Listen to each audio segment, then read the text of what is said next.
Hey guys, fair warning, we had a new microphone that we tried out this week, and because of that and the fact that we were rushed, some of the audio got messed up. I had to do a lot of editing to get it to be listenable, but it still sounds kind of weird, so just fair warning about that, and we'd like to apologize, but trust me, it was much worse before editing, but hopefully you've gotten to a point where it's not that bad right now, so. Thanks and enjoy the show. Hello and welcome to episode 23 of the Nerds at Large Gaming Podcast. I'm one of your hosts, Darby Hallman. I'm Jeff Mayo. And just to let you guys know, we have a very kind of new setup here to our podcast. We have a second mic, but we're also idiots and don't know what we're doing. Nope. There's a lot of stuff to figure out, so I apologize if the audio is not the best on this episode. We're trying our best. We're trying to figure this out, and this is going to be a little bit of an experiment, to say the least. So, apologies in advance. Yep. Watch Darby. We're gonna have a bunch of issues, but technically it's our best episode ever. Oh, I'm sure. Yeah. The conversation wise, it's gonna be the absolute best, and I probably won't even be able to put it out because the audio will probably be so messed up. Yep. It's how the world works. But Jeff, how has your week been? Pretty good. Busy. School. Yeah. Same old. Normal week. Yeah. Normal week.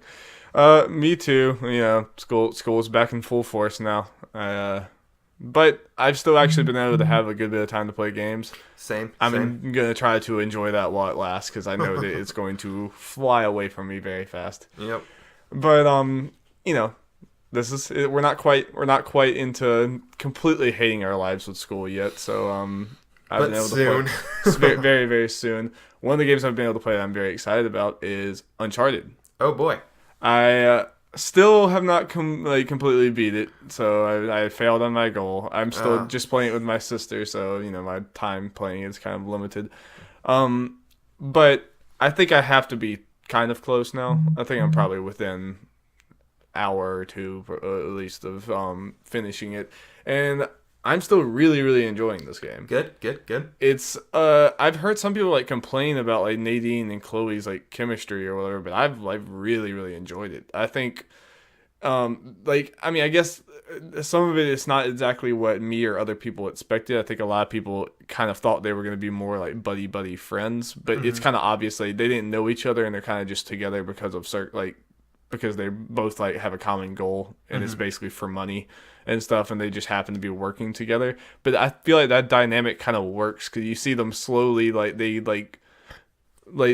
kind of crap on each other and stuff and like say insult each other and do this, but then like you see them slowly start to kind of like, develop a bond. It's really funny. I said last week the game is surprisingly really, really, really funny. That's good. Because Chloe is just kind of a goofball crazy person and Nadine is just the straight man. And it works really well. Obviously, gameplay-wise, it's Uncharted 4. A lot of the puzzles and stuff are the same. Although, I think the puzzles in this game are better than the puzzles in Uncharted 4. But combat and everything, you know, it's more of the same with Uncharted. But especially for a DLC, like, I'm totally down with it. We keep on calling it DLC. It's its own game at It's this its point. own game, but it is I will say, like, it's more of a halfway step than I thought it was going to be. Yeah. Because it does still kind of feel like an extension of Uncharted 4 when it comes to like gameplay wise and stuff like that. The length and like how in depth the story is certainly more than what a DLC normally is. But just gameplay wise, it does feel like a half step, which is fine. I mean, like it's not an insult that it's a half step. Yeah, I'm okay with it if Naughty Dog wants to continue doing these like kind of one off, like you know here in between while you wait for the next game. Here's this kind of like shorter-ish, but still like hefty side thing with some side characters because the Uncharted world is so cool, and it's cool to see some of these side characters get more of a I'm sure they'll continue to do that, especially since, from what I understand, they said Nathan Drake's story is done. So yeah, that's how they'll continue Uncharted, and they kind of did that whole in between game thing. Though this game seems to be more in depth, with Last of Us Left Behind. Right. So. Yeah, I assume we'll probably get a version of this for Last of Us 2. Yeah. I guess the only downside potentially of this is if they start doing this, will it like hinder their ability to continue like making the other games and stuff like that.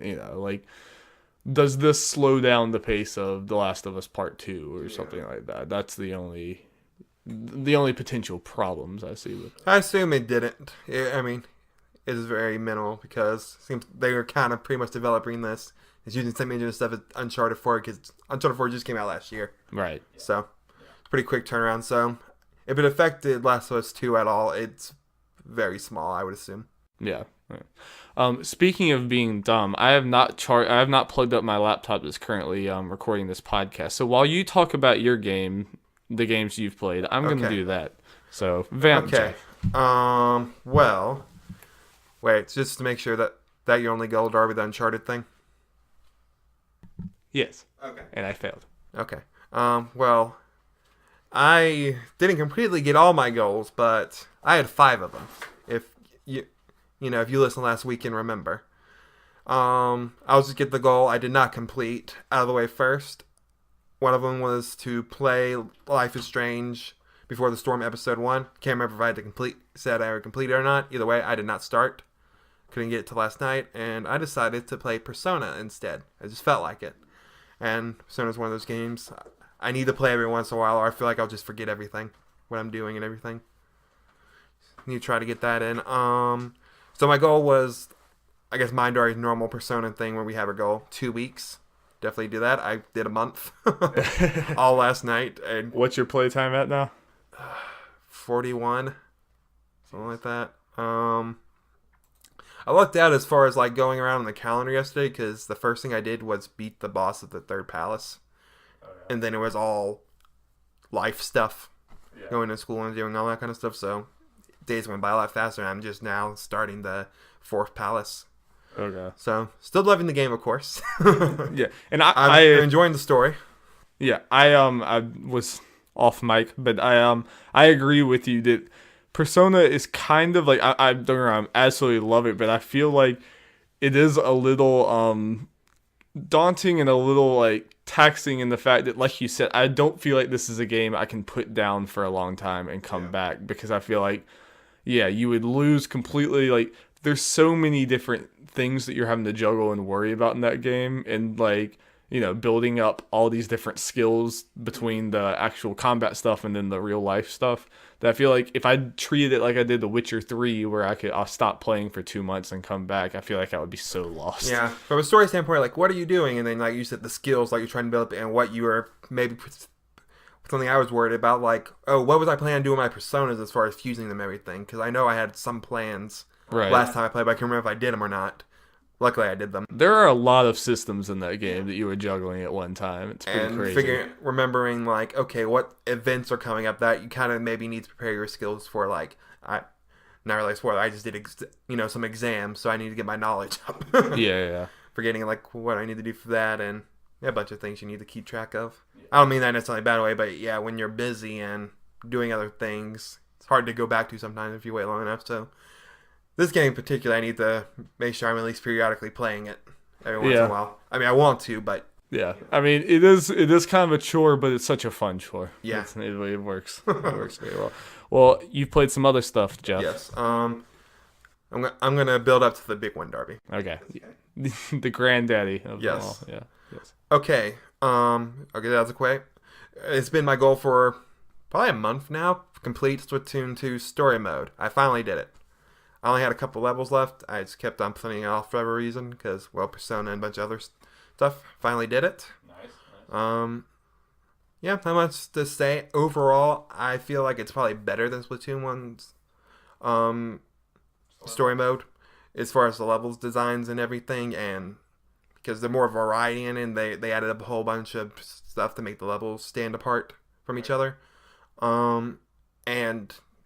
I feel like it was more difficult this time. I might just be remembering wrong, but I felt like I had more trouble at some parts than others. Yeah. And I can only think of one part where it was just like really annoying, which is, I guess, good.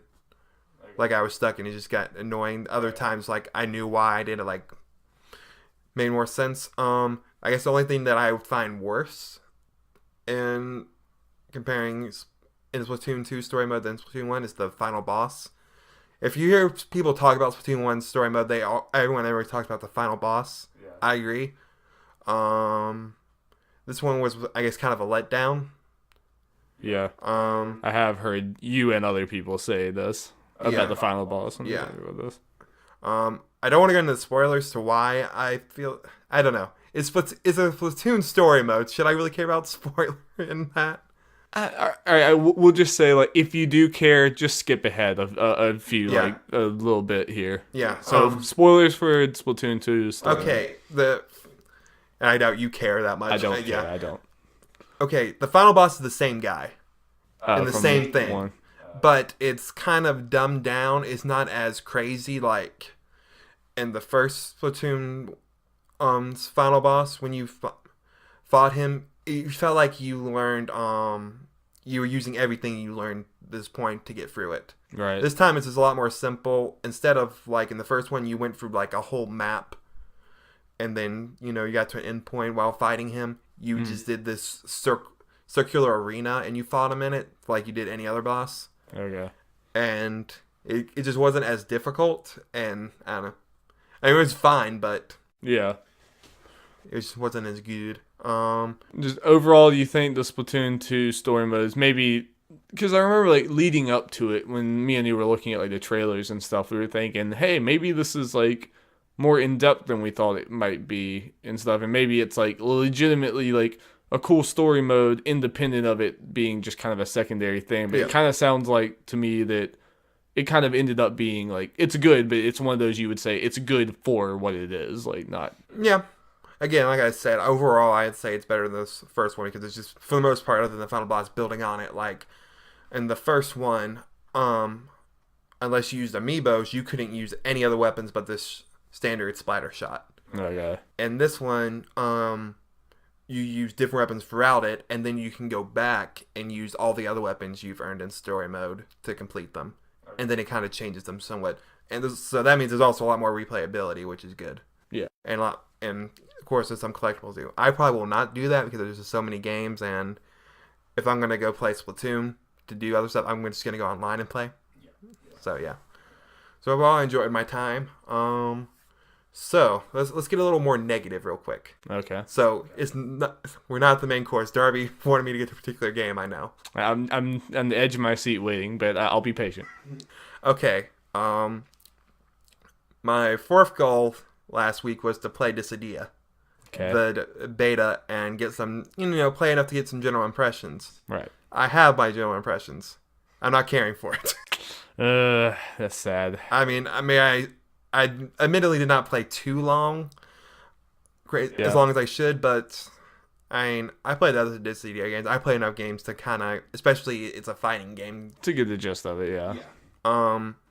So what is it? What specific? Because I mean, like looking at it, I was a little worried too, just because some of the visuals and the HUD and just some of it didn't look like it was doing much new or anything. But what specifically is bad about it? Okay, yeah, and of course I'm comparing it to the PSP ones. Maybe it being on a handheld then helped it some. I don't know, but for me, but obviously the HUD is a mess. Makes it harder to notice things, and the fact that it's 3v3 compared to 1v1, that just means there's a whole lot more stuff going on, and I really think it hurts the game. It's chaos. Yeah, it's chaos and randomness where you at least had some control about what was going on in the last game, even if it was a simple thing. So this went from, as Dari can attest to, I always talk about I probably will get this game. I used to be like that. Now I'm like, I might get it when it's on sale. Like maybe, yeah. Especially now that we're learning more and more games. I think we may be talking about some games that's coming out around then later, because I think they gave like a late January release date. Dragon Ball FighterZ is coming out then. That's gonna be my fighters for them. There's already a far superior looking fighting game coming out right there along with. And I know the different audience because obviously Dragon Ball FighterZ is a 2D fighter. This is a 3D. But I imagine there's a decent amount of crossover with the people that would buy that. Like, I mean, you are one of the ones that or would be interested in both of those. It's not like these are two far-flung things. I mean, they're both like Japanese properties that are very popular. And again, over the time, I feel like we're getting more and more games around then, even if some of them are smaller. I'm in trouble remembering them. Like, Far Cry's coming out around then. Yeah, I think it's in February. And even, like, God of War has to be somewhere in those first few months. I could see God of War being early. I mean, even if it's March, that would affect me somewhat.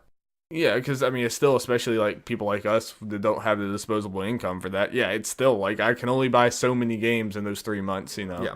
So, that is unfortunate. Yeah. I know I was too, but especially you were very excited for that game coming up. It's kind of unfortunate. Oh, and I think also hurting the fact is I feel like we're getting kind of a lesser thing because they're still announcing characters and they still have a fair amount to go to even get to the roster of the last game. Right. They said we're gonna at least add characters, so we all the ones from the last game, and then we're gonna add more. They still got like 10 characters, I feel like, left. And now it's getting to the point where it seems like how many new characters could you possibly actually have if you're still at this point? Yeah. We're pretty late in the marketing cycle of it, and you still haven't really got around to those. It's like So it's whatever. So let's move on to the important thing. The reason why we're here. I mean, let's be honest. The reason why we play video games. The reason why we're alive. Yes. Okay, so for people who don't know, Mario plus Rabbids Kingdom Battle came out this past week. And getting glowing reviews. the best all around reviewed Ubisoft game in the last couple of years. Strangely enough. So yeah, I got it. I started playing it Thursday night. I beat in the first world. And I guess so people know there are 4 worlds in all. So it's better than it sounds, just having 4 worlds, and I just beat the one. But overall, I'm really liking this game a lot. Nice. It oozes charm, and you can, when we first heard the rumor about this game, we figured, oh, they're just throwing this together. Yeah. As a easy cash game potentially, but you can tell the creators of this game actually really care for what they're doing, like care for Mario.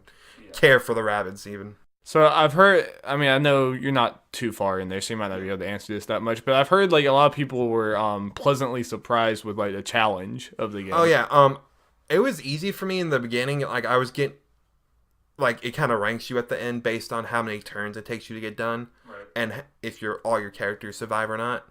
For the most part, I got about all perfects through the first world. Okay. But definitely as it's going on, it's got more challenging.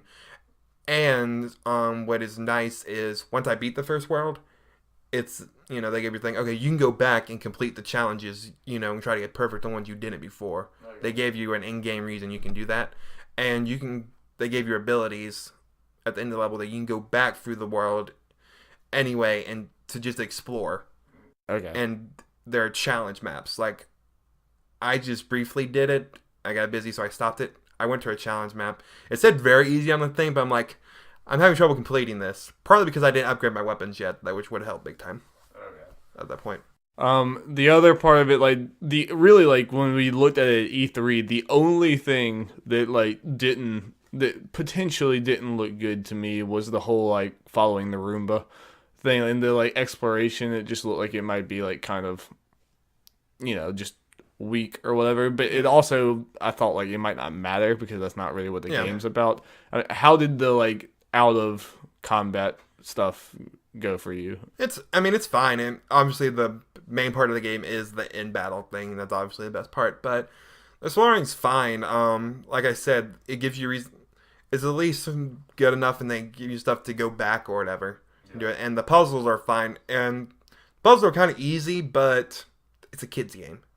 I hate to kind of say that to kind of... It's weird, because yes, technically all this Mario stuff is supposed to be for kids. It's just we love it so much, and people we know, and even people older than us, it's also 30-year-olds buying this. But the weird thing is, I say it's a kids game with I guess to kind of forgive the puzzles being kind of easy, at least so far. They'll probably get more difficult as they go on. But again, like you said, the combat, some of it, especially as I go on, I assume it's going to get harder. Yeah.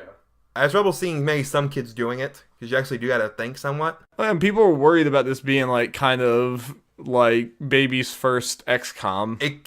In a way, it kind of is. Yeah. I assume regular XCOM's harder. I have not played XCOM games, so who knows? I've only played a little bit, yeah. But I think it's a good introduction. But yeah, again, I'm early in the game, and I haven't even tried the challenge stuff, which I assume can get pretty difficult. Right. But yeah, so far I can definitely see how this is going to get more difficult as it goes on. Yeah. And I play a lot of strategy games, so I might, at least have some experience with this kind of stuff. All right, well, cool. Well, early recommendation for Mario plus Rabbids from Jeff. And I guess trying to think. I know I had some other things I want to say. Oh yeah, as far as people, I guess one quick complaint and some other stuff. As far as the team you can make, some people who don't know, you can only have 3 characters in your team you can take into battle at a time. And you can easily switch between battles to give you that option. But you have to have Mario in the party, and you have to have a rabbit in your party. Oh yeah, yeah. Yeah, those are the rules. It's not bad because, especially in this game, you want to switch through your characters. But I guess in some ways, I don't like how they're forcing you to use certain characters. I mean, yeah, you can't yeah.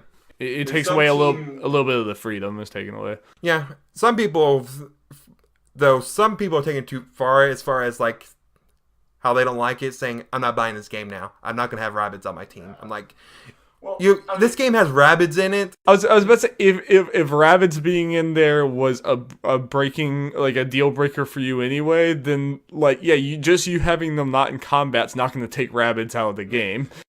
Now and about the rabbits, because I know that's something people complain about. I think they're fine. Okay, yeah. I think they're not as crazy or wacky as the other stuff. Not that I play all the rabbit stuff. From what I've seen, they're a little tamer. Yeah, they're a little tamer. And while I haven't had any big laughs, I've chuckled throughout the game. So I think that's about all I can really ask for. Honestly, if they're not straight up annoying you, then they're doing... Yeah, I think it's fine. And the opening scene is really good, I think. Okay. And yeah, obviously heavily involves the rabbit. I heard there's a Game of Thrones reference in this game somewhere. I just heard that. Probably. There's a Jurassic Park reference. No, they have funny little things, like descriptions for every weapon that I actually like sitting down and reading those so far. Nice. Some good stuff there. So yeah, overall this game is great, and not even just from a case of, hey, we finally have like the first exclusive single player game since Breath of the Wild. Not yet for the Switch. Yeah. And it's just a good game in general. And correct me if I'm wrong, but it's like this is kind of one of the first new third-party games to be on the Switch, or at least one of the few, at least. Yeah, or at least of this caliber too. Like, yeah, the only other one I can think of to this level is Bomberman. Yeah. Even this is like I would say at least a tier higher. Right. And I think this is a good sign. We got to see how this sells, and I have no doubt this is going to sell fine with how everyone's talking about it. Yeah. I feel like, so I think and it's the first, again, correct me if I'm wrong, besides Mario Kart, like this is like the first game on the Switch to have it's a Mario game, like it has Mario on there and it's in the Mushroom Kingdom. Yeah, so yeah, again, good year if you're a fan of Mario. Yes. But I think it's a good sign potentially of Nintendo doing other stuff like this, like letting third parties handle their properties. Yeah. Because they've done this a couple times before, but it's worked out pretty well. Mm-hmm. But them letting someone use Mario and they're working out as well. Yeah. I think that's just a good sign. It is, yeah. And hopefully they'll work with Ubisoft more. Yeah, I hope so. I assume this is also working out for Ubisoft really well. I'm sure Ubisoft also. Again, their top-rated game in years. Again, I've said every week, we live in the weird timeline, Jeff. We live in the weird where world. People are happy about a Rabbids game. But again, it's great, and I'll obviously have more impressions as I play it. This is a game I'm definitely going to continue to play. It's really good. All right, Jeffrey, well, let's get into the news. Yep. News jingle. Jingle, jingle, jingle on my new microphone. New fancy microphone that, gosh, I hope is working okay. Yep, it looks like it is. That's good. So, yeah, we got a fair amount of news. I'm surprised, actually. Yeah, there's a lot of stuff I guess we had PAX, technically. Yeah, PAX West happened this week. We didn't get a crazy amount, but And there's other little stuff in there. A lot of times PAX is more fan stuff than it is announcements. Yeah. But we had a couple stuff, mainly from Nintendo and their Nindy circuit. Okay. These next couple stories I'm going to read are based off their Nintendo's Nindy's Direct or presentation, showcase, and some stuff and then some interviews things they did at PAX West. If you've been listening to us for a while or happened to listen to that one episode, the last time they did a Nindy showcase, I went through all the games. Yeah. Probably because we were kind of young then, and if we thought it'd be a pretty good topic. Yeah. And Switch being near the time, we're not doing that this time. I think it was all right. Yeah. Maybe went a little overly long, but yeah, but it was fine. Yeah. We're not doing that this time. We're just gonna go over a couple of the main highlights for this game. Also, just in case people weren't around then, they don't really know, like, it is Nintendo Indies. Yeah. Just in case you don't know what Nindies are, it's a clever name. I appreciate the term Nindies. Yeah, but I'll just give, I guess, my quick impression of the Nindies presentation. Yeah. It was 20 minutes, about 20 games, fast-paced. Tight. Yeah.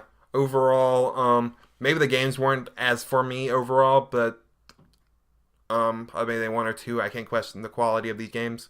Even if they're not necessarily for me, there were some good games in there. And the main important thing, people were upset about, like, no Stardew Valley and then Ukulele and then some of the big hitters they've already announced. Only one of the games technically in there they've already talked about. All the rest of these games, from what I understand, were new. Okay. Yeah. So, yeah. Overall, I liked it, and I like what they're doing with the whole indie thing. Yeah, it's cool to see. Again, like we've said, I think the Switch could kind of be a new home for indies, kind of like the Vita was. Yeah. It could definitely, a lot of those games that were like, did find a home on the Vita and find an audience there could start to find a new one. And a lot of the games were either Switch exclusive or on Switch first. Right, yeah. So, that'll... And even some big ones like we're going to talk about. But like... One in particular, oh yes. Well, yeah, let's get into them. Yeah. Okay, so... This first article comes from Kevin Knezovic from GameSpot. This week's Nindy Showcase highlighted many of the new and intriguing indie games on the way to the Switch. Among them is Super Meat Boy Forever, the sequel to Team Meat's popular and super difficult platformer. Forever begins when Dr. Fetus kidnaps Meat Boy and Banner's girl's baby, Nugget. As before, players will have to deftly navigate stages laden with buzzsaws and other deadly hazards. Only this time, levels get more difficult every time you clear them. Yeah, cause that's what Super Meat Boy needs, is it to be more difficult. It was too easy, too much of a... I agree. In Team Meat's own words, each time you beat a level, it reconstructs into a harder version of itself. And in parentheses they have in here, up to a point, we aren't gods. This is all carefully designed. We aren't like throwing 50,000 saws at you and calling it hard. That's good to know. Then they say, unlike the first game, Forever is an auto runner, meaning you're always running forward. With that change, the controls have been updated. This time, the control scheme consists of 2 buttons, allowing Meat Boy and Banner's Girl to jump, dive, slide, and even punch and kick enemies. Team Meat says the game will also contain 6 chapters, a new ranking system, and daily challenges. Super Meat Boy Forever launched in 2018 and will arrive first on Switch. The game will also come to PS4, Xbox One, and PC via Steam, with a mobile release following after. So yeah, it's a pretty Super Meat Boy. I've actually never really known how well Super Meat Boy sold, but like I know a lot of people who love it, and it's just one of those that's like everyone loves. So it's actually an indie game. I feel like it's got at least that well for that. Yeah, for an indie, especially with how much it's talked about, it's pretty big that's going first on Switch. Yeah, and I think we talked about a couple weeks ago. Super Meat Boy, the original, is coming to Switch later this year. Yeah. So that's cool as well. Also, apparently, it's not in this article. I saw some people point out this isn't the first time we've heard of this game. No. It apparently was announced for. We talked about it on this podcast, I think, at some point. We did. I can't remember. I thought we did. I thought they announced this originally on mobiles. I might be wrong. I can't keep all this stuff straight. Maybe I'm just thinking about the other Super Meat Boy coming to Switch. That might just be one. Yeah, I know we talked about that. Yeah, that might be all I'm thinking. So I guess I can't remember. You haven't played much of Super Meat Boy, right? No, my roommate and his girlfriend have, and I've played some levels on theirs, and I played it on another friend of mine's. I've played like some. I've played a decent amount. I mean, enough to know that I am not nearly good enough to play those games. but I have a respect for them. Like they're really well made. Like whenever, I mean, kind of like they were saying, it's difficult, but not in a cheap way. Yeah. You never really feel like it's just difficult because like again they're throwing a 50,000 saws at you. It's one of those like you can see what you're supposed to do. It's just hard as heck. Yeah, and I guess it's interesting. I guess it makes sense because they're originally going to put it on mobile, I guess, but it's an auto runner now. Yeah. I don't think it's necessarily bad. Yeah, it'll add a different element to it. I kind of wish they did like some auto run, some not, or something. Yeah. And maybe they will, but I don't know how that will hurt this game because I guess I necessarily haven't seen it for this game, but I feel like some people have a thing against auto runners because they think mobile when they mainly do that. Yeah. I'm fine with auto runners. I do kind of like how in Super Meat Boy it's not that like sometimes like I'll jump and I'll get on the platform and I'll sit there and stare at them and be like, all right, what am I supposed to do? And with the auto run you don't have like the time. I mean, it just kind of changes the whole like, I mean not like drastically, but it changes the whole like mechanic and structure of the game, which is fine if it's done right. Yeah. And I think that they'll do it right. You know, I don't think they would do that if it wasn't going to be. Well, between this and Runner 3, which is also at their Nindy Showcase, I'm interested in auto runners on the Switch right now. Yeah. Both of them look really good. They do. Okay, so are you ready to move on? Yes, Jeff. I am. Okay, time for another indie game. This comes from Andrew Goldfarb from IGN. During the Nindy Summer Showcase, Yacht Club revealed Shovel Knight King of Cards, the final campaign for Shovel Knight. King of Cards will arrive in early 2018 and features 4 new worlds and 30 new courses, according to the Nindy's showcase. King of Cards is a prequel that will tell the story of how King Knight ascended to the throne. It will also feature a new mode with card battles, because of course it will. The King Knight campaign was previously announced and follows already released bonus campaigns, Plague of Shadows featuring Plague Knight and Spectre of Torment featuring Spectre Knight. The boss campaigns are stretch goals from Shovel Knight's massively successful original Kickstarter campaign, which launched in 2013. So they've been working on this game for a while. Oh, wow. They're probably happy they're almost done. They also announced an Amiibo Z-Pack featuring all 3 of the DLC Knights. So King Knight, Plague Knight, and Spectre Knight. It's kind of crazy how much Yacht Club has supported, since the original Shovel Knight. It's just like, and a lot of it has been for free. They're just like, yep, here's all this. I mean, yeah, I'm getting, since I have Shovel, or whatever it's called, Treasure Trove, I'll get the King Knight thing as well.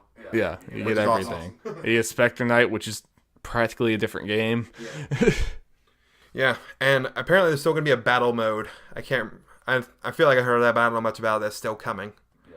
Again, the other thing, I slightly worry about Yacht Club potentially running Shovel Knight into the ground, to the point where people don't care about it anymore. I see what you mean, but I mean, in their defense with this, they promised all this stuff beforehand. They probably want to be done with it. This is part of like the Kickstarter trap. Is kind of part of why all this is happening anyway. But people have been happy with it, but I agree with you. Like, I'm really hoping their next game is not Shovel Knight related.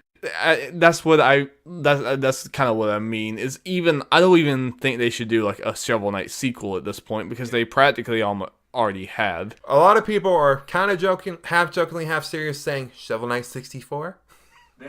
Yeah, I mean, potentially it could be a cool thing if they keep with the retro thing, just a different style. But I would kind of want them to take the kind of like prestige and renown or whatever, I can't find the right word, that they got from making Shovel Knight and everything they've done with it, and kind of put it into something new. And it could be like from the makers of Shovel Knight, and do something interesting, like something different that they want to do. Because I just worry that with everything that's happened with Shovel Knight, I don't even know if you can do a sequel without it kind of feeling like it's already been done, unless you do something crazy like that. Yeah. Like you were saying with the 64 thing.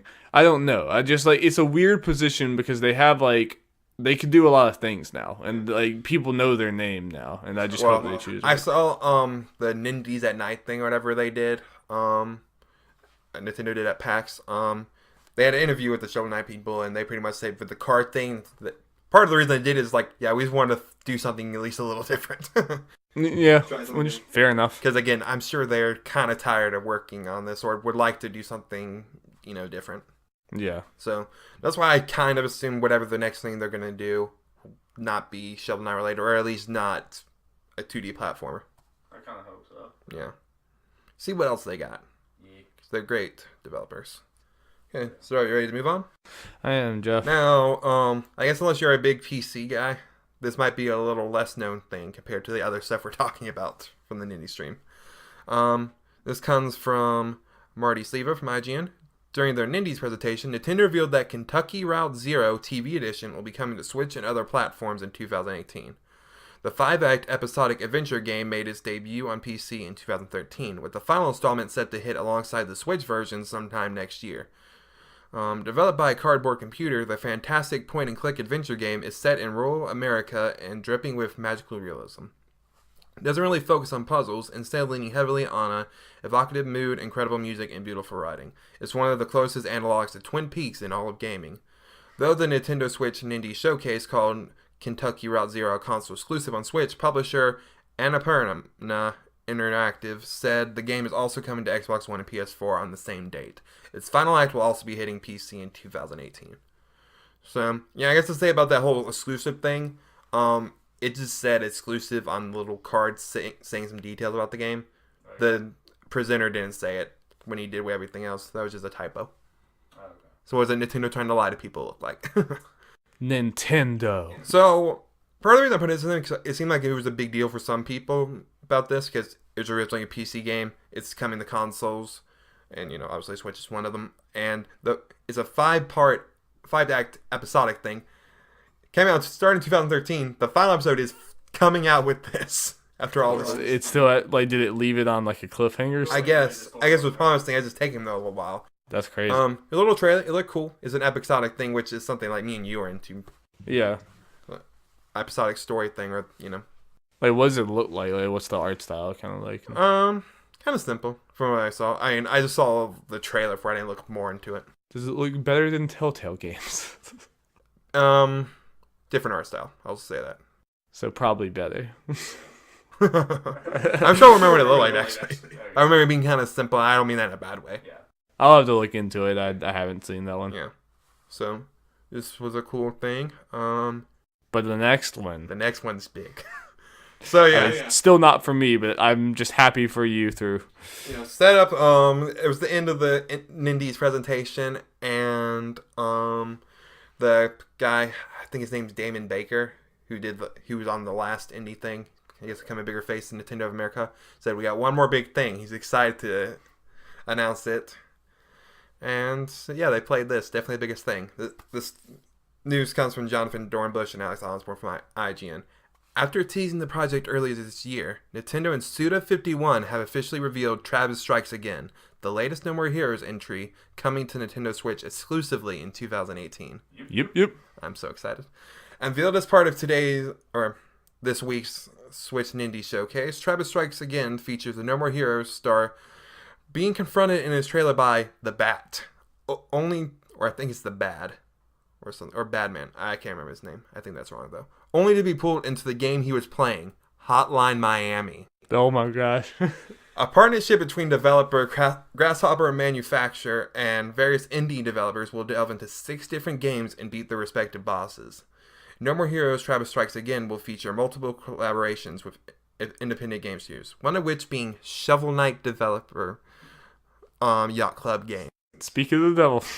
Grasshopper Manufacturer founder Goichi Suda51 Suda teased the collaboration, lifting up his shirt to reveal a Shovel Knight t-shirt during Nintendo's Nindies at Night live stream at PAX West. Hype. That is so cool. The fact to like have the 6 different things, have it like collaborate with all these. Yeah, this is pretty much Indies Kingdom Hearts. Basically, yeah. So yeah, during the trailer they showed kind of Travis kind of playing Hotline Miami. Was like, is that Hotline Miami? And kind of teased it, showing it's Hotline Miami at the end. And apparently that's like Suda's one of his favorite games of all time or something. That's awesome. So that's no surprise. And I mean, it's been a long time since No More Heroes, right? I mean, yes, they've said in the things 10 years anniversary since the first one, 7 years since 2. Wow. And some people when seeing this, and I understand it, kind of thought, oh, this is like a mini games collection kind of based on these games. They've kind of said pretty much, they said in the trailer it's using Unreal Engine 4. Oh, okay. And they've said in like the description for it, 3D action game. So it seems like it's gonna be a typical No More Heroes game, but set in the worlds of these games, okay, which is fantastic. Yes. And 2 games they picked so far, great. No, yeah, for sure. The Shovel Knight thing was a little weird because he kind of revealed it, and then maybe when they talked about the Shovel Knight thing, like it was not set in stone. But then Yacht Club Games like tweeted saying yes, it's so exciting. The devs came out right after them saying, yeah, that was great. So it was a little confusing. So like they either already decided it, or they decided kind of recently, or Yacht Club's completely in if they weren't before. Yacht Club are not even like they had not even taught Yacht Club. They're like, yeah, sure, whatever. We're in. But it kind of worries me if that's the case. They haven't really finalized that as far as it coming out next year. Yeah. I think Damon Baker said this game is late next year, so it might get pushed back. But yeah, obviously biggest game. I mean, do we know anything about like voice actors and stuff? Like, okay, because it's been a long time. Yeah. In the trailer, it was not Travis Touchdown's the main character's original voice actor. But the original voice actor tweeted, I saw right before we did this, saying something like, "We treating people saying, yeah, you're the real Travis, you should be in this or whatever," and then him tagging Studa. It was a little weird. Yeah. I don't know much about it, so I'm just like, eh. Yeah. You guys sounded fine from the little trailer, so I'm not. Yeah, I mean, it's one of those things. It's probably like it might bother you for a little bit, but you'll probably get over it. I mean, the same thing's probably gonna happen with Life is Strange. It'll probably bother me for a second, and then you stop. But so yeah, I'm really excited for this game. Part of me is still surprised that No More Heroes is the Nintendo exclusive all this time. I mean, the first one got ported to PS3, but still, it's definitely kind of one of those like Bayonetta that like it stands out for sure. Yeah. And I'm glad when Suda came out during the Switch thing and revealed thing in January and said No More Heroes and stuff, I was worried that's a long way away. Kind of is. We still got a year, but I'm happy we're releasing something. You finally you heard what it is this year, which is exciting. Yeah, and this is the kind of thing we know 2 of them already, I guess, but still kind of reveal the worlds, and it's kind of one thing you get excited because they still got to, I guess, reveal the worlds leading up to the thing. If they go that route, or you might just be surprised going in. Either way, I'm excited. Studios a madman, so I'm interested to see what he does. Yeah. Also important to I think to say, this is apparently Suda's first time directing one of these games in Grasshoppers in 10 years since the original No More Heroes. Wow. He technically did not direct the second one, so that's also another reason to be excited. Yes. So we will have more news on that for sure as we hear them. Now this is an indie announcement for the Switch that was not in the presentation, and it's more exciting for me. This comes from Chloe Rad. I thought I don't know. I've just heard IGN people talk about her, and I think they say Chloe. Okay. It is a weird spelling. Yeah. Okay. I think that was my initial way to say when I first read this thing, but I don't know why I decided on what I said. Okay. Anyway, Oxenfree, the supernatural indie mystery from Nightclub Studio, is headed into Nintendo Switch. Night School Studio teased the port on Twitter. According to co-founder Sean Krenkel, it will be playable in both controller and touchscreen mode. I don't know. A release date and trailer will be revealed in the coming days. I'm assuming touchscreen mode means handheld mode. Is there anything they could use a touchscreen for? It's or do you think that's just a mistake and they meant handheld mode? It might just mean handheld mode. I'm just gonna assume that. I mean, like, I think the game's on phones and stuff too. I think it's on literally everything. Oh, okay. I think this is the last thing that it's not on. Oh, okay, it's one of those cases. Yeah. So yeah, this was revealed. The release date and trailer has not been released as far as I know. But this is awesome. Like, I love this game so much. If you go back a few podcasts, I would talk about how much I love this game because I literally picked it up for like it was $1.50 on some flash sale. Like, it was a complete steal. This is one of those things. I want you to play this game, and this would. I mean, I think it's a perfect game. It would be a great game for the Switch. Now, there's something I have to consider. We'll talk about more main story later, or I'll just say it. Spoiler for a later story. On Xbox Gold games or whatever, Oxenfree is one of the games. I don't have Xbox Live. I don't plan on getting it anytime soon. I have no reason to. But I have a 2-week pass. I was thinking maybe potentially using that. Maybe play Oxenfree but who knows if I'm going to have the time to do it. So, may just save that. And if it's coming to Switch, I prefer to play it on that. Yeah, I mean, either way, it's not that long of a game. I doubt it's that expensive even if you buy it. I mean, I don't really know I think what it's it like is $20 normally. normally. Oh, wow, I really got to steal them. Jeez. Really good game, though. I mean, like, definitely don't look at anything. Just, like, I'm talking to you and talking to just anyone listening. Just go into it. Just buy and go. Well, as long as, like, you're okay with it is a walking simulator type thing. I mean, it's like a 2D thing, so it's, like, a little different than that. But it's story-focused, and it's about, like, teenage kids on an island and stuff. Like, if any of that sounds interesting to you at all, and it's, like, one of the scariest games I've ever played. It's really, really good, though. Or wait to learn more about that at least. Okay, ready to move on, Darby? Yeah. This comes from Alex Gilead from IGN. Dead Rising 4 is coming to the PlayStation 4 December 5th, Capcom announced. I think exactly like 1 year after it came out on the Xbox. Called Dead Rising 4 Frank's Big Package. The PS4 version of the zombie game is $50 and comes with all of the add-on content like stocking stuff for Holiday Pack, Frank Rising, and Super Ultra Dead Rising 4 Mini Golf. The game also includes bonus content such as the Street Fighter Outfit Pack, My Bloody Valentine Pack, Candy Cane Crossbow, Slice Cycle, Sir Isolot, Ugly Winter Sweater, and X-Fist. I just have to read all these names, Darby. A completely new game mode, Capcom Heroes, will also be featured, allowing protagonist Frank West to perform outrageous special attacks inspired by classic Capcom characters. So yeah. I guess we knew this was coming. I guess they announced this technically last year, but since this game did not do well, people were wondering if Capcom was just going to not mention it, just not release it on PS4. Just let it fade away into obscurity. Oblivion. Yeah, I've been interested in this because, wacky zombie thing. It should be a fun thing for what it is, but at the moment, I have Sunset Overdrive to fill that need. I haven't played a Dead Rising since, like, I think I played the first two. And I didn't even, I never had them. I think I played them at other people's houses, but I played a lot. I think I basically played all of one. Well, it's not the exact same thing, but from what I understand, it's like a transition from the early Saints Row to the now Saints Row, and how increasingly wacky it gets. May not a direct comparison, but I've seen people say similar things. Just at some point, they just, screw it. Yeah. I know the first one, I think that if I remember right, the first one is a lot more serious than even the second one. Well, even then, if you wanted the more serious one, I think they've just re-released 1 and 2 on the newest console, so they're for a lot cheaper. They're still just taking pictures of zombies and stuff. It's already kind of wacky anyway. But So, you ready to move on, Dari?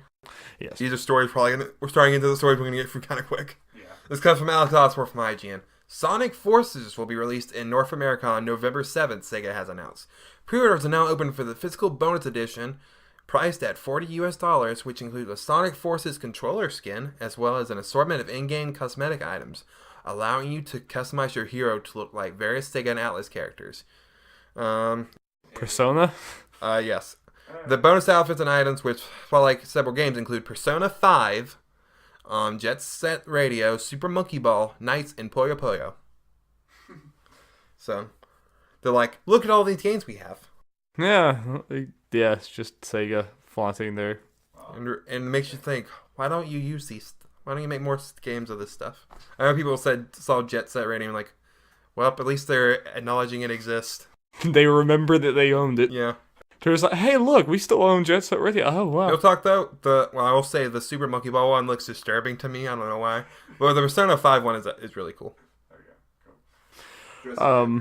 Is there any level of interest or just possibility or anything about you wanting Sonic Forces? Because I know you like Sonic, and you even like some Sonic games that other people don't. So, well, at least when I was a kid. Yeah, I mean, that's... As far as older me, there's... Yeah. Is there any level of excitement for Sonic Forces? I know you love Sonic Mania. Well, yeah. That's a whole different story. Everyone loves Sonic Mania. Okay, let me put it this way. It comes out, the week after Super Mario Odyssey. Do you really think I'm going to... So, no. I mean, I could see it potentially later down the line if it ends up hearing it's good. It's already starting at a $40 price point, which is probably smart. It potentially down the line, if I hear it's good, I just might feel that itch. How if you do get it, how long will you spend in the character creator, making your furry Sonic dude? Half the time I'm playing the Dude or girl? Sorry. Oh, can you make it girl? I would assume so. Can you not make a girl? Don't take anything as fast. I'm just thinking, like, I don't know if There are girls in the Sonic I know. cinematic universe. I mean, you probably can. I was just thinking, but like, not that I've really paid too much attention to this game overall. But I don't know if I've seen a created female character. You have. Wait. Yeah, I have. Okay. Because I remember when I seen the picture of this gallery. I was about to say, I think Sonic's progressive. Sonic's not going to hold back the, girls and the... Yeah. Sonic supports the furries. You got to be able to make your furry whatever you want. Yeah. But anyway, yeah. I'm interested to see how this game reviews/sells. I think what will hurt it, though, Sonic Mania coming out will hurt this game. And, everyone's going to immediately compare the two because you will. Yeah. And it'll be like the, traditional Sega just doing their weird Sonic thing in comparison to, basically the fan-made game that was just sanctioned. It was that one was so much better, probably. It's so good, Darby. Probably what we're going to be saying about it is that Sonic Mania is far superior. I guess real quick, I have played some of that this week too and beat a couple levels. I'm kind of slowly making my progress through that as a, when I'm just relaxing kind of game. Seems like a good one. Yeah. Letting it last a little while. Yeah. But savor it. Yes. I am loving it though. So let us move on to news about another game I went from kind of excited about to eh. Okay, this comes from Sam Stewart from IGN. Nintendo has been showing off its upcoming action title Fire Emblem Warriors for about a year. And that's kind of wrong, but whatever. And now it finally revealed the game hits Switch October 20th, so a week before its biggest game of the year. Or one of its. In addition to the release date, Nintendo has revealed a new special edition version of the game which includes 3 CDs, a poster, and 25 character art cards. I wonder how many characters are in this game. No price or pre-order information for the special edition has been given at the time. It is unclear if the release date is the same for the new Nintendo 3DS version of the game, or if that version will be getting a special edition of its own, or if it's outright canceled. I added that part. It's a lot of possibilities there. Because, I don't know, I doubt many people have been following this game, and I don't blame you, at this point. But, other than when they first revealed it, and then maybe one more screenshot, they haven't shown anything about the new 3DS version. It hasn't been playable anywhere. We haven't seen anything about it. Does this exist? Exactly. So yeah, they revealed a couple more characters. I guess they want to do this. Elise, I think, the little sister from Nor, they added her in there, so they're probably gonna. I saw people talking about it. Didn't we already know she was gonna be? No, they added all of them at some point, except for the little sisters. Could have sworn that but they added her, so we assume we're gonna get Sakura and Azura. So the character honestly is boring as can be. Yep. Combat does. I mean, like I've said in the podcast many times before, I enjoy a good Dynasty Warrior style game every once in a while. Yeah. But this is doing nothing to separate this. It makes me kind of want it. I see no way this game sells well. In the time it's coming out, the fact that I think as much as I love Fire Emblem, and a lot of people love Fire Emblem, they're kind of running Fire Emblem to the ground just with too much stuff. There's just too much Fire Emblem. We skipped a Fire Emblem game this year. And I completely forget about it most of the time because it just they're oversaturating the market with. We're getting a Switch game next year apparently. Yeah, and at the end of the day, even without the oversaturation, Fire Emblem doesn't hold the weight that Zelda does. So even compared to Hyrule Warriors. Well, even compared to Hyrule Warriors was exciting with its character announcement. I mean, its character choice because you usually just play as Link, so playing all these characters and surprising side characters was really cool. It was something new, yeah. And I felt like, from what I've seen, they did more to put the Zelda formula into the Warriors formula and making it unique. And what they did with story mode and the little extra modes, they did a lot more with that game, I feel like. Yeah. I mean, they might be more in this Fire Emblem game from what they showed, but I guess then they haven't done a good job of showing it off for showing why this is different or why I should care. Yeah. And again, everything else coming out in October. No. I mean, if people are wanting a Switch game, wanting this game because it's getting on the Switch, have something to play, they'll wait a week for Mario. Yeah, you'll be fine. Yeah. All right, Jeff, let's move on. I'm hungry. I am. I'm very hungry. I think we might order pizza before the game. That's what I was thinking. So we gotta get through this podcast. Yes. So I can get on that. Okay, let's do that. Okay. Now, let's move on to stories that can make us talk a little more. This comes from Andy Chalk from PC Gamer. The Smuggler's Run update to GTA Online that was announced last week rolled out this past week, and it brought with it an unexpected surprise. So people know when I do that, it's because I didn't edit the article. Right. It usually says today or something. Yeah, unexpected surprise. A new and familiar-sounding adversary mode called Motor Wars that Rockstar described as an intense battle for survival in which players scrounge for weapons and do battle inside an ever-shrinking kill box. Sounds familiar, doesn't it? It's very familiar. Rockstar says about it, blending the adrenaline rush of Drop Zone with the claustrophobic tension of a match pinned in, this brutal adversary mode is a deadly scavenger hunt where second place is not an option. Up to 4 teams parachute into periodically shrinking kill boxes when run with a lethal assortment of guns, explosives, and weaponized vehicles. Work together, find a vehicle, and fight opposing teams in the shrinking map to survive and win. Minus the gun-up cards, minus the gun-up cards, that's PlayerUnknown's Battlegrounds. And while Rockstar doesn't mention the monsterly successful Battle Royale game by name, it is clearly aiming to capitalize on its success. I didn't realize how similar it was until I read that. I didn't read it the whole thing earlier. Yeah, because I heard people talking about it, and I was like, oh, okay, well, GTA is doing this. But it wasn't until I looked into it and stuff, I was like, oh, wait, no, this is, like, straight up. Yeah. So that made a little more focus on cars. Yeah, like, trying to thing. So, I'm interested, like, how do you feel about that? About, like, another game, like, just, anything, but, it's GTA here, but it could have been anyone. Yeah. But someone basically saying, like, this is popular, let's basically just do it. I mean, obviously, it's smart, especially when the game's not even out or on consoles or anything. And this is a whole, GTA, you're thinking if you're putting this on console, it's a whole section of the market who is not getting that. Well, and even while PlayerUnknown's Battlegrounds is doing extremely well, we would have a story every week if we talked about how successful that thing is. It's, the records are breaking. Yeah, we would. But still, Grand Theft Auto sold so much more. Yes. It's in the top of games sold all time.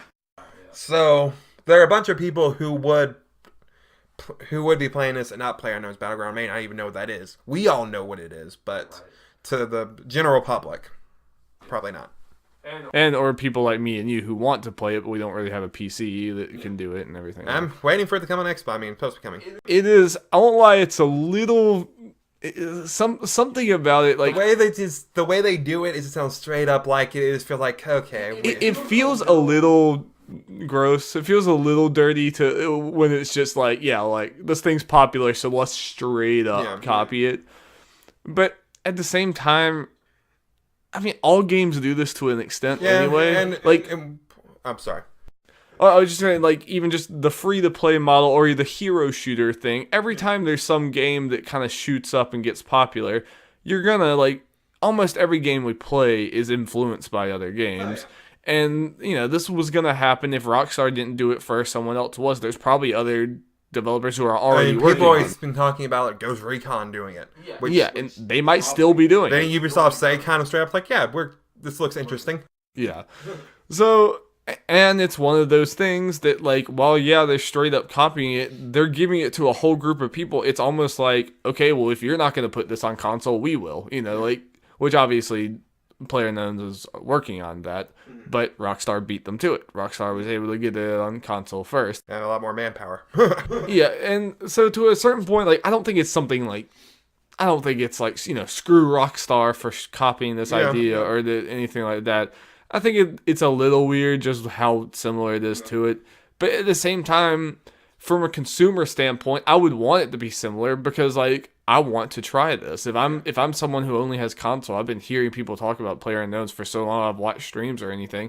If GTA was going to put out something, I would want it to be similar to that so that I can experience it rather than GTA trying to throw in some twist just for the sake of putting in a twist so that it's different, I think what helps me, feel a little better about this is the fact, while, I guess, PlayerUnknown's Battlegrounds is kind of unique when it came out, it's honestly, like we've been saying, it's a concept and the price haven't been done before. It's not really that unique. I said, it's I've unique talked about in the way that not many people are Well, yeah, I guess in reality it's unique, but the idea doesn't seem like like that crazy original. Like no one's ever thought of that before. I've been saying this for years that I want a game that's similar to this. Like this sort of battle royale type thing. So yeah, I mean it's interesting. From what I've heard, and this is just like very just kind of little murmurs just on the internet. I've heard that the mode's not the best. Like it's like if you compare the player unknowns, it's nowhere near as good. Well, it was probably thrown together. Yeah, thrown together the popularity. But it is free, right? Isn't it? I would assume so. So I mean, update. And to GTA Online, so as long as you're doing same time, even if it's a slightly worse or even substantially worse player in the background, they're making enough money. People don't need to pay for that. You're right. You are totally right. But okay, so ready to move on, Darby? I am. So we have to play PUBG at some point soon. Like, I feel like we just have to make it happen. Like using my parents' PC or some friend's PC, or just you waiting for it to come on Xbox. I'll just say if there's crossplay between PC and Xbox, yeah. But there hasn't been so far with any other game. But we'll see. Okay, so how do we decide where you can pronounce this guy's name? Think you ended up McCook. Oh yeah, Eddie McCook from GameSpot. But I mean, just so like it's MAKUCH. It could be McCook. I don't know, but we're gonna go with McCook. Eddie McCook. Okay, so unlike 2013 South Park: The Stick of Truth, this year's The Fractured But Whole will not be cut or censored in any manner in Australia. Ubisoft announced. The game received an R18 plus rating, and in a statement, the publisher said the game can expect a completely uncut and uncensored experience. The game has a farty mechanic that lets you control your sphincter with total ass control. Now we know this or any other over-the-top elements apparently won't be adjusted for the game's Australian release. You won, Australia. You got total ass control. Yes, you won. The Stick of Truth was censored in Australia and Germany due to scenes involving anal probing, abortion, and swastikas. During certain censored scenes, an image of a statue making a face-palming gesture appears, along with text describing what you would have seen in the uncut version. In Australia, the game used an image with a crying koala during the probing scene, leaving it up to the player's imagination. Which was almost better than having the actual game. South Park co-creator Matt Stone says Stick of Truth censorship felt like a double standard. He said, we weren't willing to change the content, but also it doesn't ruin the game. It's like 40 seconds worth of the whole game. As long as we can make a joke out of the fact they made us cut this, that was fine. So yeah.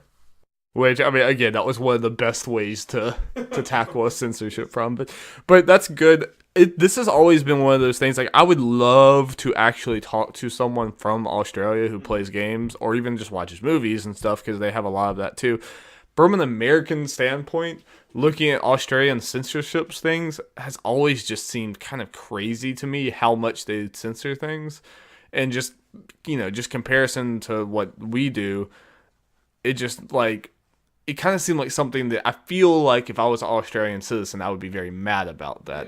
Because it's one of those things, like, let me be an adult. Like, you can rate it as an adult rating, that's fine.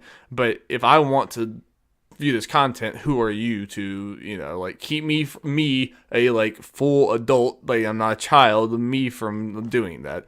But I've heard like some Australians interviewed, and I don't know if it's just like because that's what they're used to, or if it's just the culture is different. But a lot of them, they don't seem like it bothers them as much as it bothers me just looking at it. So I'd love to like hear from that perspective more often. But yeah. South Park hype.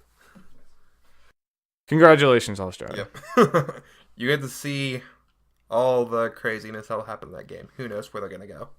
I heard it's worse in some ways. We didn't have it in here, but apparently the ESRB or whatever rating thing came out, the description, and there's some interesting stuff in there. So let's move on. This comes from Matt Davidson from IGN.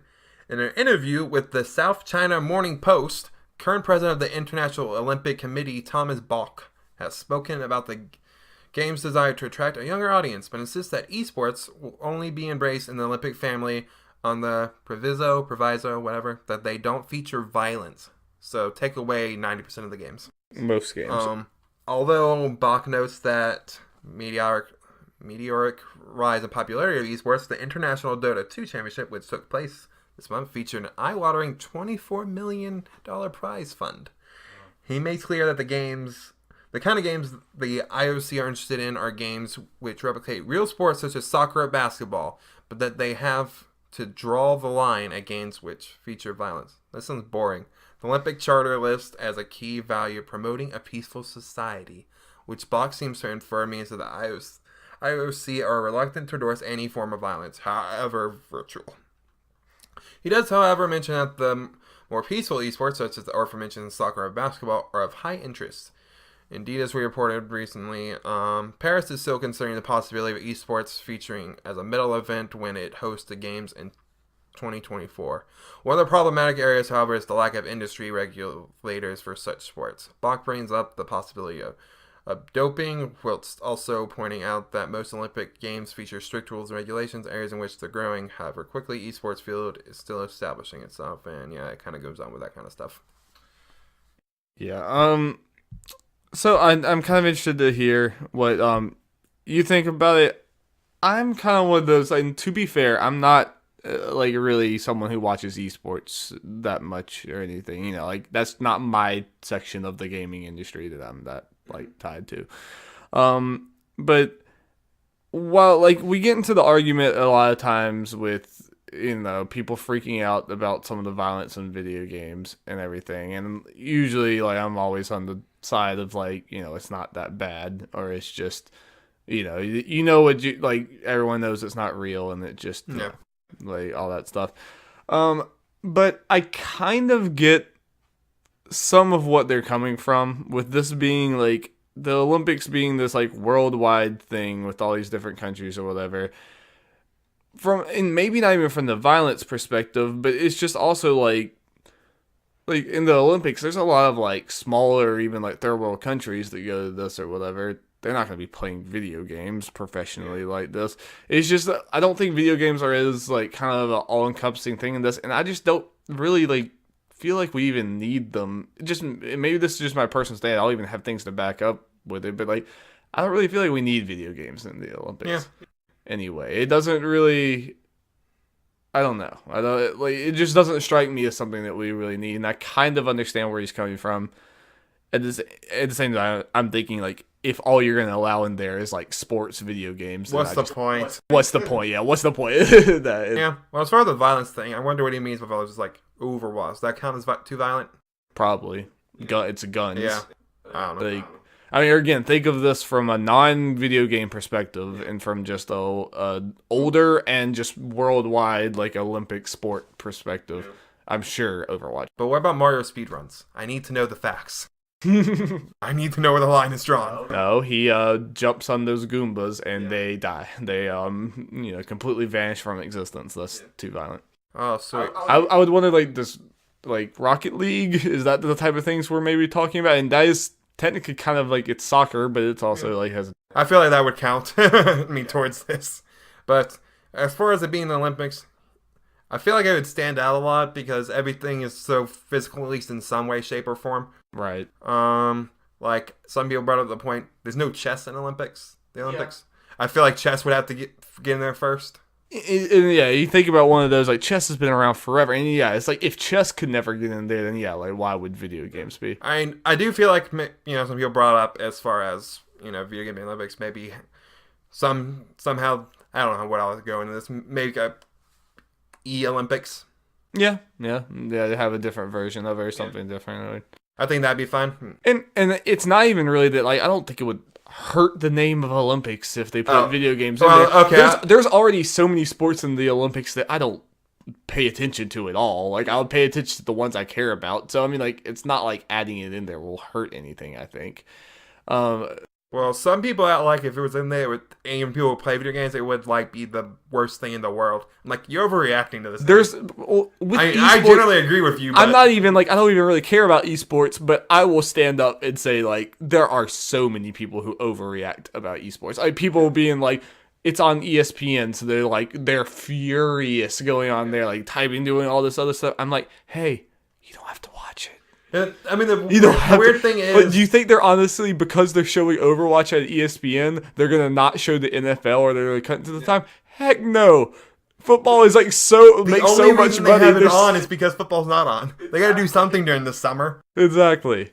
Like you would rather them like no, all right, they're mad about Overwatch, so here's some more of the World Series of poker. Have fun. Yeah. It's like no, come on. There's like 5 different ESPN channels, and you're mad that one of them is showing video games. But most of the thing, of course, regular people who normally watch ESPN would do it, but even I've seen a lot of people who, play games like on NeoGAF and stuff get really upset about esports stuff. Like, why? Who cares? At the end of the day, yeah. It doesn't hurt you at all. You don't have to participate.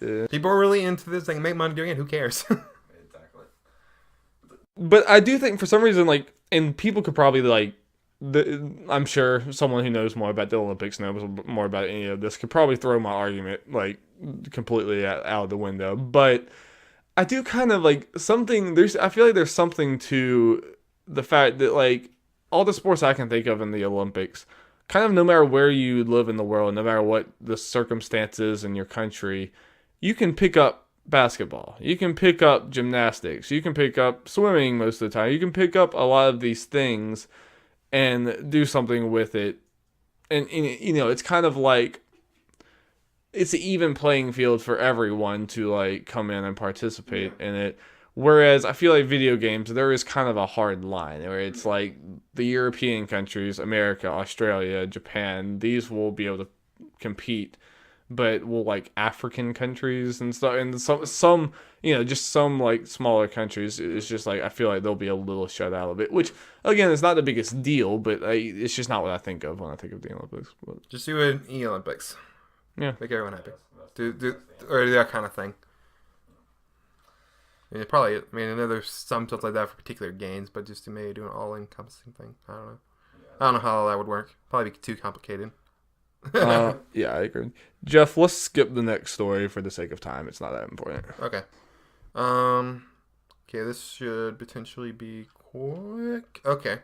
So, we do this every month. We got our PlayStation Plus games for September, and we got our Games with Gold games for September. Then, talk about them, compare them, see how good they are. Yep. Declare a winner. Yep, it's just for the funsies. Now, PS Plus. Infamous Second Son for the PS4. Yeah. Strike Vector EX, whatever, for PS4. Truck Racer for PS3. Handball 2016 for PS3. We Are Doomed for the PS Vita and Crossfire PS4. And how do you pronounce this? Hatoful Boyfriend. Hatoful Boyfriend, PS Vita, Crossfire PS4. The game of the month, some would say. The game of the generation, Jeff. Yeah. Are we 100% sure? Sorry, I don't want to derail you or like call you out because you're probably right. But I do know that there was a lot of confusion because like the European and American lists were different this year. This is the American. Europeans got Child of Light. I was like, I saw Child of Light. Like, it's like, yes. And it was yeah. Okay. For some reason, I thought Hatoful Boyfriend was only in Europe, but I thought I saw that too. But apparently, it's on here. I mean, I'm getting from the U.S. blog. Yeah. Okay. I mean, like it's. I'm gonna fact check real quick. They're the ones that are wrong if it is wrong, but I did see like I guess that's not something that happens often because I know people were talking about a lot how the lists were different. So the list was wrong originally, and they updated with Hatoful Boyfriend on there. Okay. So and they haven't updated it since, so that should be correct. Okay. If so, they're really screwing up. Okay, now let's move on to the games with gold. I got paragraphs here. I'm just gonna see what they are. Forza Motorsport 5 Racing Game of the Year Edition will be free for the whole month of September. Oxenfree will be free download from September 16th to October 15th, and these are both on Xbox One. And for the Xbox 360 games, and both of these should be playable on Xbox One through backwards compatibility. September 1st through the 15th, Hydro Thunder Hurricane will be free. That's a pretty cool name. Yep. And then from September 16th to September 30th, Battlefield 3 will be free. Yeah. Cool. So, yeah. That's a good list on both sides. Yeah. I mean, like, I know Forza is big for people who aren't us. Oxenfree is awesome. Like, more people should play that. Battlefield 3 will be fun. Infamous is... It does hurt from the whole it's the beginning of generation thing, so it doesn't have as much content or, Some stuff's not good, but the story could be better. It's one of those that like it's a solid game, but a lot of people probably like skipped out on it because they either didn't have a PS4 at the time, or the reviews were all like it's not amazing, but it's good, and that is what it is. But for free, absolutely, it's Combat it's is a really good one amazing. for free. I'm gonna stand by that. Yeah. I actually would probably if we're declaring a winner, I think on my side I would actually say Xbox I would say too. because mostly for Oxenfree, but also Forza is very big for people, and Battlefield 3 is also very big for people. So Now, if we had Child of Light and the PS, that would have changed things. And Powerful Boyfriend's a funny meme game. oh yeah, no, it's. Have you like seen all the things about Hatful Boyfriend about like after you beat the game, if you play it again, you like learn more about the actual world, and it actually gets like dark as heck, and it like is actually like like the lore behind the game is actually really deep. Darby, should we play it together if we're friends? Sure. Why not? Well, we have to add Alex to the mix. That's what I mean. We're friends and yeah, Oh get yeah, it Alex in. screams Alex. Yeah. And get Olivia in there too. Unfortunately, I think Alex knows everything. I kind of forgot a lot of what the lore is. I don't know much of anything, so I've just heard things about it, and it's surprisingly deep for a game about dating pigeons. Yeah. Okay, so let's move on to our last regular story of the week. This comes from Matt Davidson from IGN. Nintendo has announced that it will be bringing its social networking service Miiverse to an end on Tuesday, November 7th at 10 p.m. Pacific time, and you can figure out time zones for that. I'm not going to read all the time zone.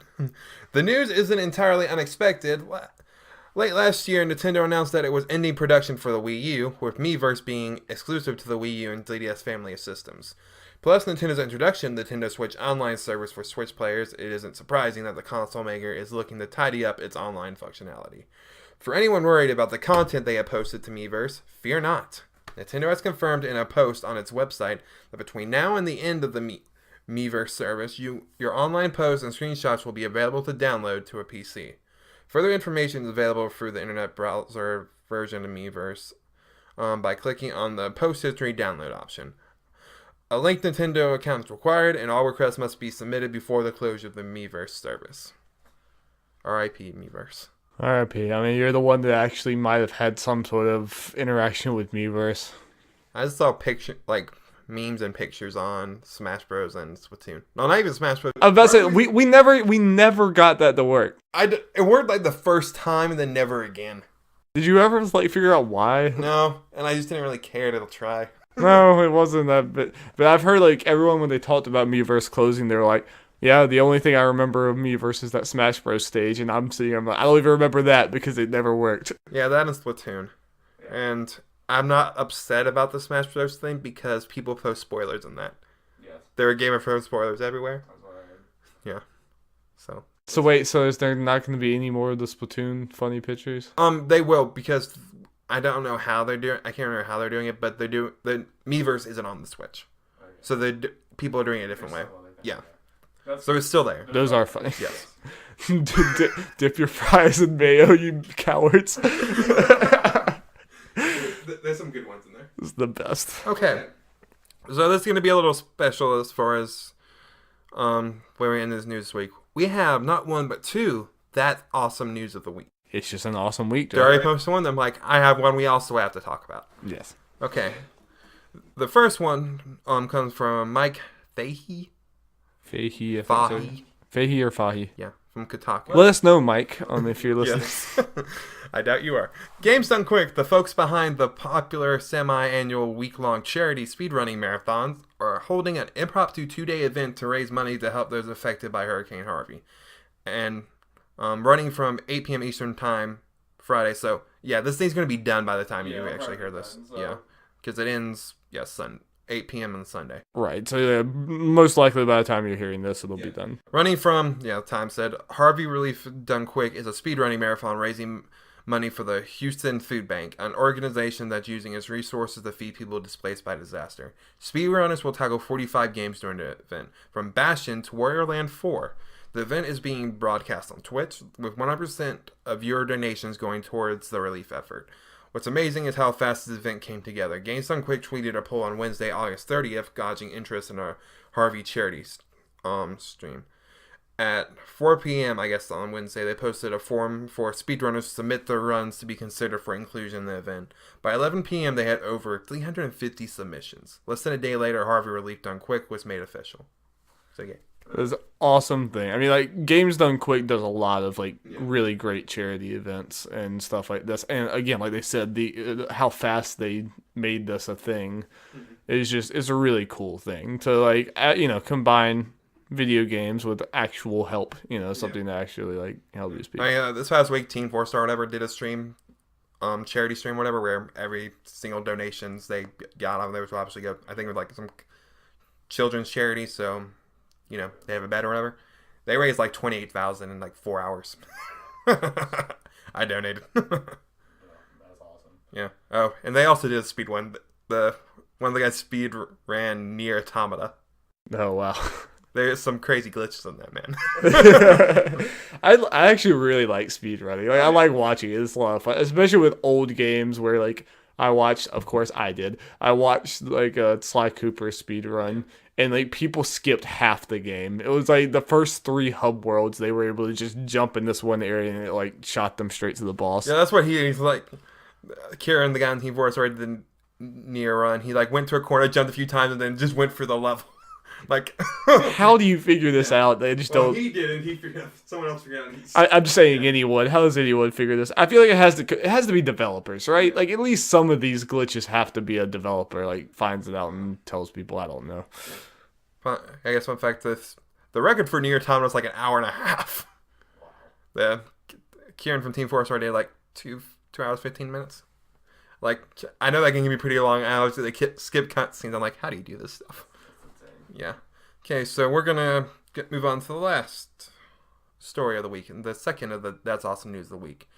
Yeah, I'm just gonna read this thing straight through. Listen to it all before you, I guess, react to it, because if I'm right, the beginning of it may not make it sound as good until hearing the whole thing. This comes from Seth G. Macy from IGN.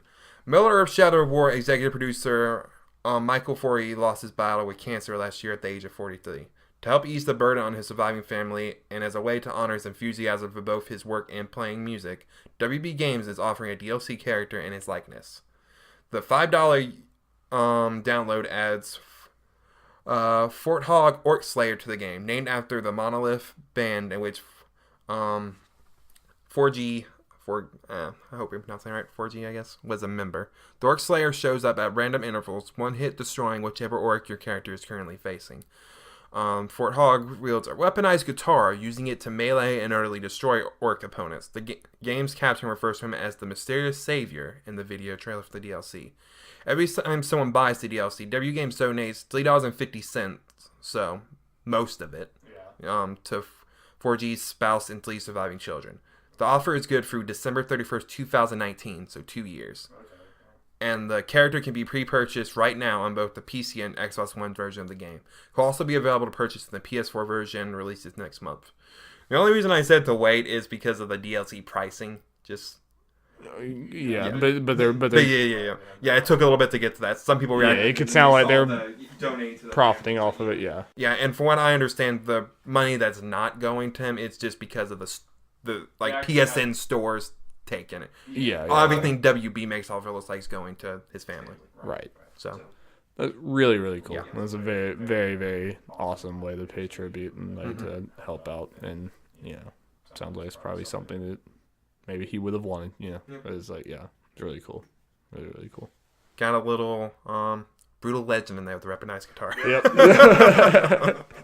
Yep. And that's probably the closest we'll ever get to more brutal legend. Underrated game. Indeed. So yeah, that's it. All right, well, that's all the news we have for this week. Jeff, I think we're finally going to do it. We're finally going to do this main topic. Are we going to do it? I think we're finally going to do it. Okay. We'll probably won't spend too long on it, and we might bring this topic up again. I feel like we should, because I know Will wanted to do it. Yeah. I mean, I mean, if you want, we could save it again, but let's just talk about it a little bit. Let's just like have it maybe a little precursor to further discussion later. And this discussion that we're talking about is open world fatigue.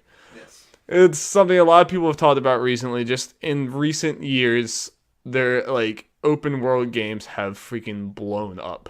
It became a thing where like some RPGs had it. Like there was the Bethesda, with Skyrim and all this other stuff. I'm not saying they're the first one, but I'm just saying like, back then that was, at least in my gaming thing, that was like one of the ones I immediately thought of. But there was still, lots of AAA games were still like your Call of Duty campaign shooters or your other things that were more linear. And it was, there was more defined differences.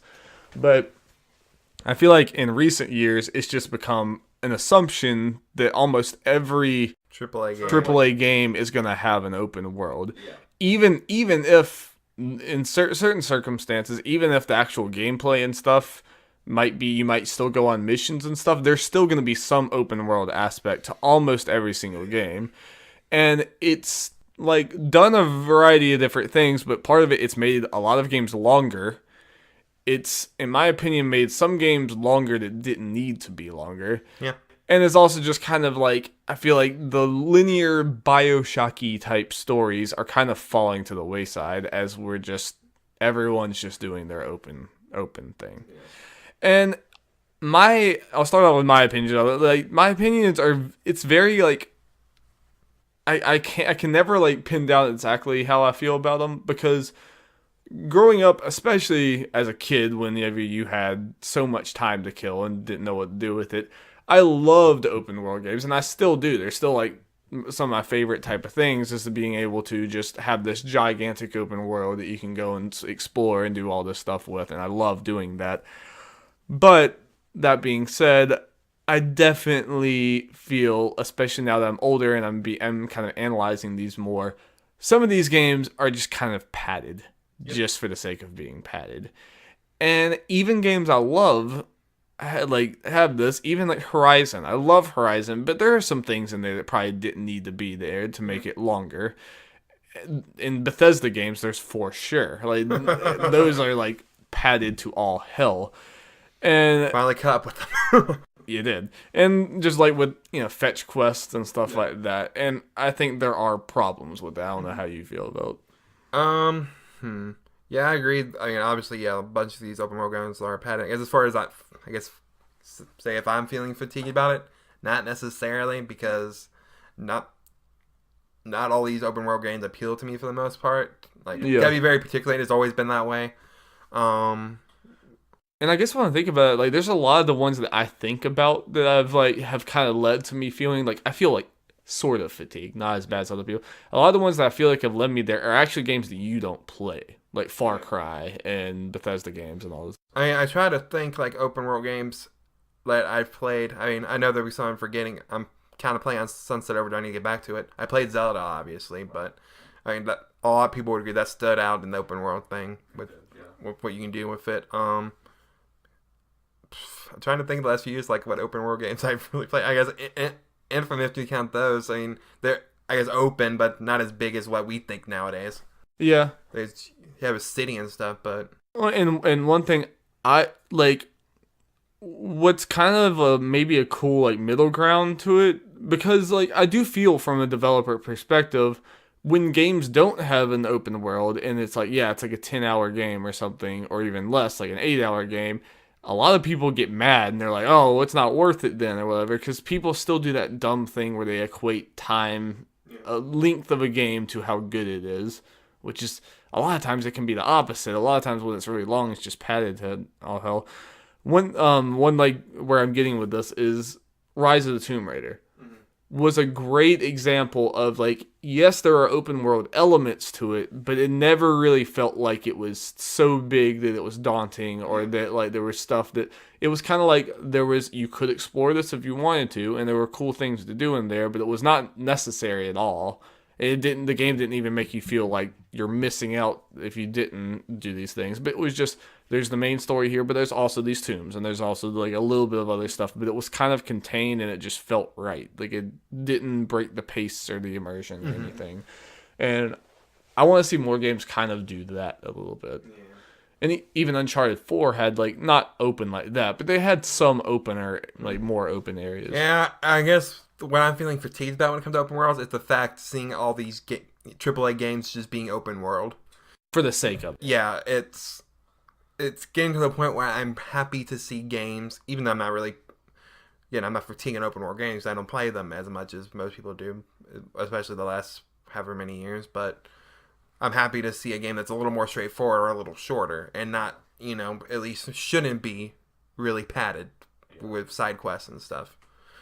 It just sucks. It sucks when the openness of a game kind of just seems like it's just doing it just because it's the popular thing to do, and not because the game actually calls for it. I mean, again, obviously I've talked about this game to death, but Zelda, I think that does it right. Like, it's intrinsically tied to the game. Yeah, like it being open and the freedom is the game. There could not be a version of Breath of the Wild that was not open world. Yeah. Like it wouldn't happen. Yeah. Whereas there's other games I could totally see a version of it without it, and it would still be, mostly the same game. Mm-hmm. And I think that's part of why it stood out so much. Even if when people couldn't, there's a lot of people who's like, I can't really put a finger on why, but this just feels so innovative when it comes to that. Yeah, I mean, talked about a bunch of people talking about it. Not a lot of stuff it technically did was new, but it just did it so well, and again, it was so open, everything, all the stuff you could do. And I think what helps with that as far as the padding goes, you can do as much as you want in that game. Right, yeah. It was kind of completely open too. And like you said, I kind of like, even though I'm not fully fatigued on it, I feel myself like wanting, I always go back to it, but like the BioShock experience, because I just love like Infinite and the original BioShock and just how it's telling you the story. Like, this is the story we're telling, and like this is the path you're going to go. But like, whenever you do an open world, I do feel like there is a kind of a limit to how compelling your story is going to be, because you have to tell the story in a way that people can go experience this in any order, basically, or they can have your story beats for a while, but then go off for 6 hours on random quests and doing this other stuff, and then go back and have it actually make sense, which that's one of the things people would always joke about, like in Fallout 4.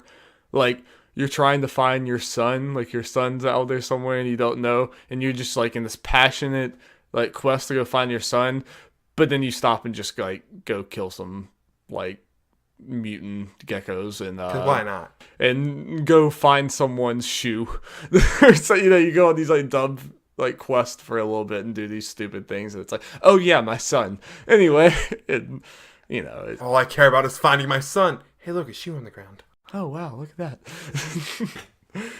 So whereas like BioShock and stuff like that, it never breaks that. You're like, this is the story, and you feel like you're going on this story and doing this. And there's like a place for both, and I feel like games should do the one that makes the most sense for the game and not just the one that is popular like in the world. And it's partially gamers' fault for, again, like complaining about stuff like time length, which as I get older, I'm actually more attracted to shorter games because I'm like, hey, I could actually get this done. So there are exceptions. Part of the reason I didn't play as much open world games because they were always so long in. I play so many games. Obviously, there are exceptions to like Zelda or like me and you're doing now, Persona. Not open world game, but long as can be. Well, I also feel like a lot of these just kind of, even they just happen. It happened to be that there were a lot of them were open world games, but I feel like a lot of them just didn't appeal to you, like Far Cry and stuff like that. Like, it just wasn't your games, like the shooters and stuff like that. Yeah. Not like I was intentionally avoiding open world games to be cool. All right, Jeff. Well, I think that was a good precursor to it. We will talk about this more, but we have Carolina football is about to start. Yeah, I need food. And I need food very badly. So people, that's not as long as talk if we wanted. We'll probably get back to this, especially when we have Will Absolutely. or Jacob. Yeah, and we'll get more of their perspectives. We'll probably stay more quiet and let them go. Yeah, I know. Will definitely wanted to talk about this more. And we will. So thank you guys so much for listening to this. I hope so much that the audio worked well. Yeah. We'll see. I feel like we had a good podcast. I know. I'm going to feel very sad if it's ruined. So definitely join us again next week, and have a good life. Yep, Just a very good life. Just have a good one. Yep. See you next time.